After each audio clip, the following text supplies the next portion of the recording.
बच्चे और बच्चियों, जो भी ऋषि मुनि योगी अवतारी शक्तियां पीर पैगंबर जो भी आए, उन्होंने सब ने आगे मुर्शिद को गुरु को रखा।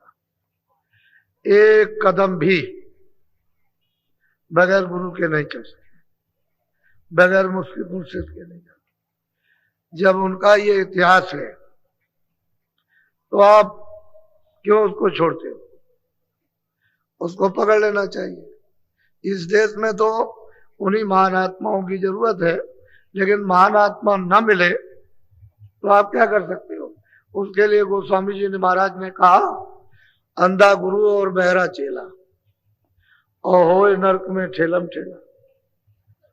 गुरसिख अंधे बधिर का लेखा, एक नहीं सुने एक नहीं देखा। हर शिष्ट जन सो गुना रही, सो गुरु घोर नरक में पड़े। अब वो बात तो कभी मिथ्या नहीं हो सकती, वो तो सत्य है, यानी अटल वचन है। उन्होंने तो अपना फैसला कर दिया, लेकिन आप क्या सोच रहे हो?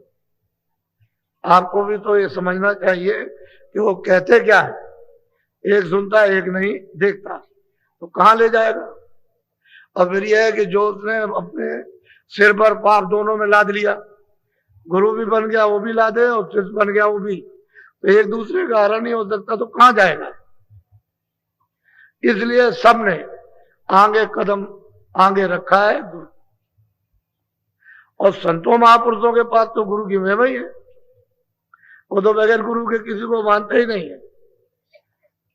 वो तो यहाँ जमीन पर गुरु ही मानेंगे और बाकी सबकी पूजा करते हैं, सबकी आराधना करते हैं और सबसे मिलते हैं, लेकिन सर्वप्रधान वो गुरु जो यहां से वहां आता और जाता है, उसी में जिसकी आंख है, जिसके कान है, और जो उसको प्राप्त कर चुका है, जो उसके पास आता जाता है, उसी का नाम गुरु। वो हाड़ मांस नहीं होता, वो नूर का प्रकाश का खजाना है। वो हाड़ मांस नहीं है कि जैसे समझते हो कोई दाढ़ी वाला होगा, कोई कपड़े वाला हो, नहीं, ये सब कुछ नहीं। वो तो नूर का खजाना।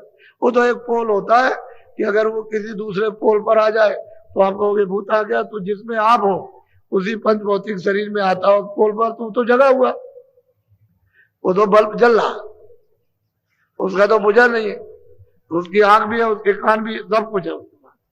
तो ऐसा अगर मिल जाएगा तब तो बाहर आपका उतार लेगा और आपको रास्ता दिखा देगा। बाहर भी उतारेगा, रास्ता भी बताएगा, और फिर आंख भी खोलेगा, कान भी खोलेगा, और फिर उसको पकड़ाएगा और चढ़ाएगा भी, सब मदद करेगा।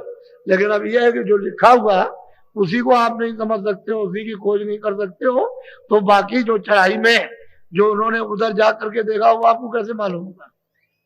कुछ करोगे तो जिन लोगों ने किया महापुरुषों के निकट रह करके और उनको सब कुछ समझा, तो उनकी कृपा और दया होगी, उनको मिला। इसलिए आप लोग कोई शंका कभी मत, जो सत्य है वो सत्य है, उसमें कुछ हेर फेर नहीं होता। हम आपको वो सत्संग इन 10 दिनों में दे देंगे कि आपका मतलब ये कि मस्तक खुल जाएगा, बुद्धि का उपयोग हो जाएगा। इसे और इसकी छानबीन अच्छी तरह से करो कि सब जीवों के हित में है कि किसी विशेष के। सब जीवों, जितने भी मानव शरीर में, ये इंसानी जिस्म में जितनी भी रूह जीवात्मा, सबके लिए, किसी एक के लिए नहीं। तो ये नहीं कोई कह सकता है कि भाई मेरे साथ कोई भेदभाव और घृणा का कुछ अंश रखा, घृणा का या कोई अंश, उससे कुछ नहीं। जैसे जब नहाने जाते हो आप, तो वो थोड़ी कहता है कि तुम बड़े पापी हो चढ़ा लो। ऐसे ही महात्माओं के यहाँ महापुरुष जाते हो, कुछ नहीं कहते, वो तो समुद्र के समान है, कोई ना। लेकिन तुम नहा करके अपना धो तो डालो कम से कम, तो धोते नहीं हो। इसलिए आप एक एक बात को आप अच्छी तरह से परखो, सुनो और समझने की कोशिश करो, और फिर जब थोड़ी बहुत समझ में आ जाए तो फिर कहोगे हम चलना चाहते हैं तो चलो जल्दी। जैसे ही आपकी रुचि बनी, इच्छा हुई कि अब मैं चलना चाहता हूँ अब उधर को, तो बदले जल्दी साथ सामान तैयार हो जाएगा।